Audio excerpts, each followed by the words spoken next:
చెప్పదలుచుకున్న ఇన్ఫర్మేషన్. ఇక జహీరాబాద్ కు సంబంధించిన నిమ్స్ విషయంలో లేటెస్ట్ డెవలప్మెంట్ ఏంటంటే, ఒకేసారి 12,000 ఎకరాలు సేకరించిన తర్వాతనే దాన్ని ప్రారంభించాలన్నది చాలా రోజుల నుంచి అభిప్రాయం.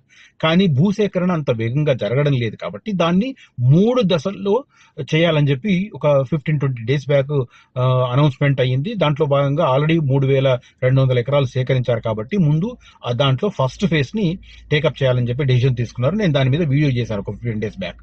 ఇప్పుడు లేటెస్ట్ డెవలప్మెంట్ ఏంటంటే, దీన్ని ఏదైతే ఈ ఫస్ట్ ఫేజ్ లో 3,200 ఎకరాల్లో టేకప్ చేయబోతున్న దాన్ని కేవలం 3 ఏళ్లలో పూర్తి చేయాలని ప్రస్తుతం ఒక టార్గెట్ గా పెట్టుకున్నారు. 3 ఏళ్ల లోపే జహీరాబాద్ పారిశ్రామిక కారిడార్, అక్కడ పూర్తి స్థాయి ఉత్పాదక కేంద్రాలు ఏర్పాటవుతాయి. భారీ పెట్టుబడులు పెట్టేందుకు పారిశ్రామికవేత్తలు సిద్ధం అనేది సమాచారం. ఇది ఏంటంటే ఏదో ఆషామాషిగా వచ్చిన సమాచారం కాదు.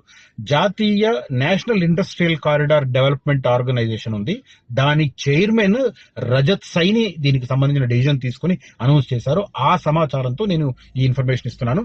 తెలంగాణలోని జహీరాబాద్ పారిశ్రామిక కారిడార్లో 3 ఏళ్ల లోపే పూర్తి స్థాయి ఉత్పాదక కేంద్రాలు ఏర్పాటు కానున్నాయని జాతీయ పారిశ్రామిక కారిడార్ అభివృద్ధి సంస్థ చైర్మన్ రజత్ కుమార్ సైని తెలిపారు. ఇది ఆయన చేసిన ప్రకటన. చాలా మంది పారిశ్రామికవేత్తలు ఇంట్రెస్ట్ చూపిస్తున్నారు కాబట్టి 3 ఏళ్లలో ఇది సాకారం అవుతుందనేది మెయిన్ గా చెప్తున్నారు. దీనికోసం ఎలాంటి సిస్టమ్ ను అడాప్ట్ చేసుకుంటున్నారంటే, engineering, procurement, construction, EPC system లో దీన్ని ఖరారు చేయబోతున్నారు. పెద్ద ఎత్తున ప్రగతికి స్కోప్ ఉంటుంది ఇక్కడ అని చెప్పి ఇప్పటికే రెగ్యులర్ గా రివ్యూస్ చేస్తున్నాం. గత 2-3 నెలలుగా దాదాపు 50 సార్లు సమీక్ష నిర్వహించిన తర్వాతనే ఈ ప్రకటన చేస్తున్నట్టుగా ఆయన రజత్ సైని అనౌన్స్ చేసిన పరిస్థితి. ప్రధానమంత్రి స్వయంగా దీని మీద ఇంట్రెస్ట్ చూపిస్తున్నారు, స్పీడప్ చేయమని చెప్తున్నారు అని. నిజానికి తెలంగాణ మీద కేంద్ర ప్రభుత్వానికి వివక్ష చాలా మంది పట్టించుకోవట్లేదని చెప్పి కొన్ని రాజకీయ నాయకులు మాట్లాడుతూ ఉంటారు. ఇది క్లియర్ కట్ గా ఆయన చెప్తున్నది. స్పెషల్ గా ప్రధానమంత్రి చెప్పారు ఫస్ట్ ఫేజ్ లో దీన్ని టేకప్ చేయమని, ఫస్ట్ ఫేజ్ తొందరగా స్టార్ట్ చేయమని. ఏకంగా ప్రధానమంత్రి సమీక్షిస్తున్నారంటే పనులు ఎంత వేగంగా జరుగుతున్నాయో అర్థం చేసుకోవాలని రజత్ శర్మ ప్రకటించారు. చిన్న చిన్న సమస్యలు ఉన్నా వెంటనే పరిష్కారం అవుతాయని చెప్పారు. మొత్తం 3,245 ఎకరాలు, నేను ఇందాక రౌండ్ ఫిగర్ 3,200 ఎకరాలని చెప్పాను. ఇంకా ఎగ్జాక్ట్ చెప్పాలంటే 3,245 ఎకరాలలో 2,361 కోట్ల రూపాయలతో ఈ కారిడార్ ను టేకప్ చేస్తున్నారు. మొత్తం 10,000 కోట్ల రూపాయల ఇన్వెస్ట్మెంట్ వస్తుందని చెప్పి అంచనా ఉంది. దాంతో పాటు ఎంతమందికి ఉపాధి అంటే దాదాపు 174,000 మందికి ఇక్కడ ఈ ఫస్ట్ ఫేజ్ లోనే ఉద్యోగ కల్పన, ఉపాధి కల్పన లభించే అవకాశం ఉంది కాబట్టి దీని మీద ఫోకస్ చేస్తున్నారు. తర్వాత ఆల్రెడీ మనకు తెలుసు, ఆ ఏరియాలో already Hyundai company global innovation centre పెట్టింది. దాదాపు 8,265 కోట్ల రూపాయల ఇన్వెస్ట్మెంట్ చేసింది. 675 ఎకరాల్లో హుండై కంపెనీ అక్కడ నడుస్తుంది జహీరాబాద్ దగ్గరలో. ఇది కూడా పూర్తయిందంటే ఎంతమందికి ఉద్యోగం దొరుకుతుందనేది ప్రధానంగా మనకు కనిపిస్తున్న అంశం. దీన్ని దృష్టిలో పెట్టుకొని ప్రధానంగా ప్రభుత్వం ఫోకస్ చేస్తున్నట్టుగా కనిపిస్తుంది.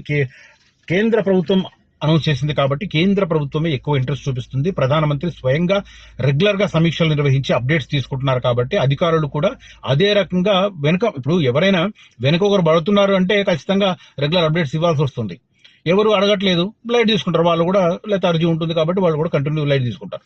అలాంటి ఆస్కారం లేకుండా ప్రధానమంత్రి రెగ్యులర్ గా సమీక్షిస్తున్నారు. సో ఫస్ట్ ఫేజ్ 3,245 ఎకరాలలో 2,361 కోట్ల రూపాయలతో కేంద్ర ప్రభుత్వం డెవలప్ చేస్తున్నది.